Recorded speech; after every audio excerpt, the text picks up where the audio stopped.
Hey guys, how's it going? Tel here. Welcome back to the channel. Today on the channel was going to be a Cosmo Funko Pop review. I'm reviewing Guardians of the Galaxy Funko Pops every single day on the channel, but not today. Today I am going to be giving my spoiler-free review on the film. And so Cosmo is going to have to wait for today. If you want to check out the Cosmo Funko Pop review, do come back tomorrow at 1 p.m.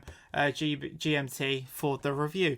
But today we're going to talk about all things Guardians of the Galaxy and my thoughts on the film. So it's going to be a spoiler-free review, so do not worry if you haven't seen the film. I'm just going to give my initial thoughts. We're not going to dwell too long in it. But anyway, let's get started. So I was going into the film with quite high expectations. A few of the YouTubers and the critics that I saw said it was quite a good film, but they didn't really give much away. I had high expectations because if people said it's good, I expect the film to be good.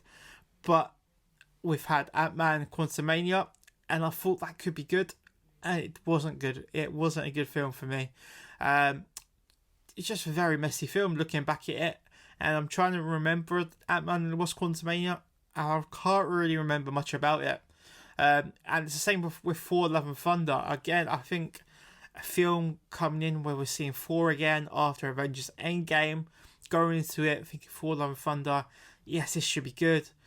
And then we had the Screaming Goats and the comedy, and again, you kind of started to fall out with love with the MCU. And then we had She-Hulk, more silly slapstick comedy, and I started to wonder, is the MCU for me anymore? Am I the target audience? The answer is probably no. Like, I'm 30 years old, so a 30-year-old man probably isn't the target audience now for Marvel. Which I know is probably not what we want to hear, but it's probably the truth. It's the younger generation now. But let's talk about Guardians. Let's talk about the film.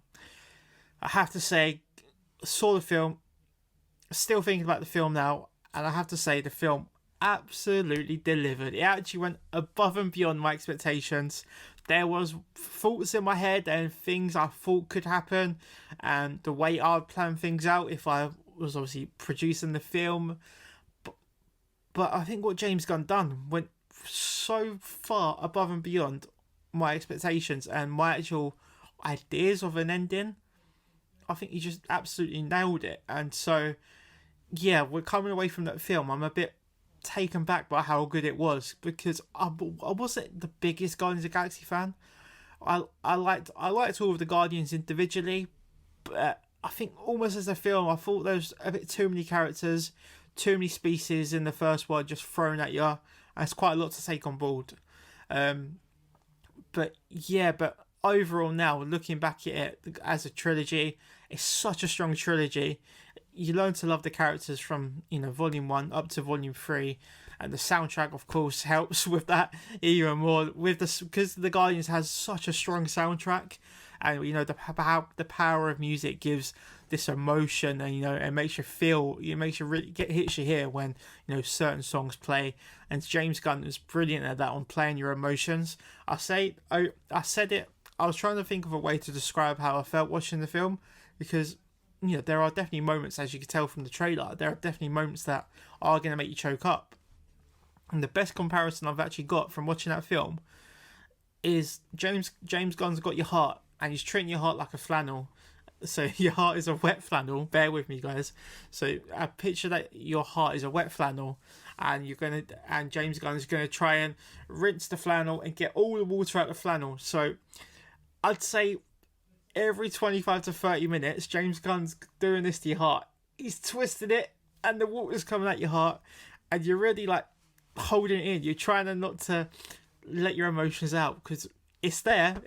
James Gunn's got you, and you're like trying to hold it in because he's already got you a few times in the film, and he's like, James Gunn's like, I'm gonna get you again. I'm gonna hit you right here, and he does it a few times, and in the end, you're a bit of a mess towards the, once the film's ending, you're like, you actually went on a natural adventure. You went across the galaxy with all these Guardians, and just a top film, honestly, just a top film. Let's talk about a few other key points. I was going to do like a planned review to break it down a bit, but just talking right now, this is like my raw reaction, and I'm quite proud of this raw reaction, how it's gone, because it's honestly this is my genuine reaction.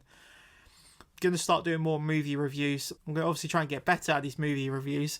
I think my use of adjectives is pretty poor, but yeah, honestly, what a film. So what I did want to mention is what makes a good MCU movie, and I think this is what we've kind of lost track on in the past with the MCU. You know, I think especially with Star Wars films as well. I know we shouldn't really compare Marvel and Star Wars, but I feel like we kind of lose track of what the focus is. We watch these shows, these films, and we kind of like waiting for the cameos, like, oh, who's going to appear? And same with the MCU, like, oh, are we going to see an Avenger? Oh, they're referencing so and so. Are they going to make an appearance? Or, you know, for like the Hawkeye TV show, oh, they've Kingpin's in it, so Daredevil's going to come in. Now is Jessica Jones going to come back? Is Luke Cage going to come back? Is the Punisher coming back? And I feel like, yeah, we're so focused and like we're hoping that all these cameos are going to appear. But that's not what the MCU is about. What the MCU is really about is these true values. It's about love. It's about friendship. It's about doing the right thing. And it, like I said, it really hits home with the Guardians of the Galaxy. It's just all about values. I think that's the best way I could say it.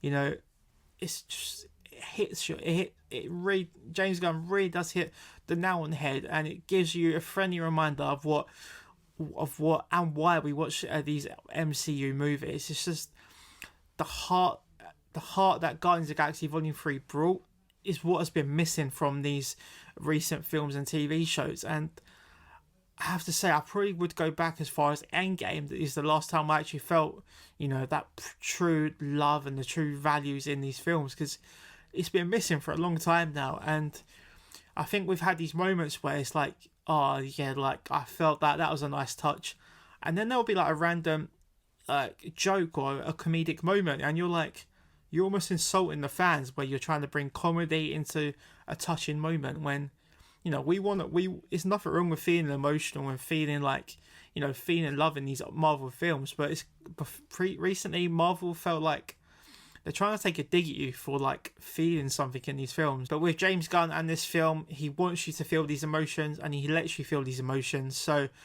when you do feel these sad moments, and they come, trust me, these sad moments come, he lets you grieve, you know, and he lets you have these sad moments. There isn't that Drax joke that's going to completely kill the mood. Don't get me wrong, there is a few funny moments from Drax, but he doesn't, but the way Drax was used in this film was a lot more clever, I'd say. There was definitely moments in the film where I thought, oh, I don't know, I don't like the way this is going. And for a long time, the path that James Gunn was going towards, I was like, okay, I can accept it. If this is the path of this character, or if this is how it's going to end, I accept it. But it's just not what I would have done.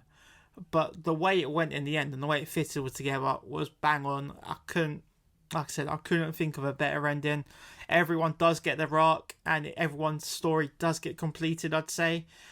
You do need to wait for the post-credit scenes. There are 2 post-credit scenes, so do make sure you stay for both. They're not the most crazy post-credit scenes, but the scenes that you need to watch. Okay. I do want to mention the main villain in the film as well.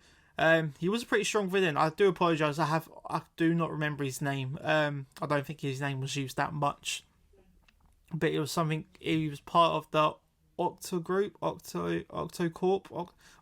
something like that. But he was a pretty strong villain, and he was quite ruthless. We haven't seen a ruthless villain like this for quite a while. He did have these usual skills where he could almost like use the Force, which was quite interesting.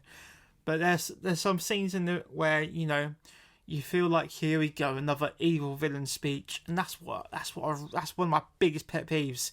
And it happened with Moff Gideon in the Mando season 3 finale, where Moff Gideon was giving this big speech about his clone army, and I'm like, we don't want to hear this. Mando didn't even want to hear this. Bo-Katan didn't want to hear this. Why are you going on about this speech, giving away your whole plan? And yeah, the villain in Guardians was about to give away his whole plan.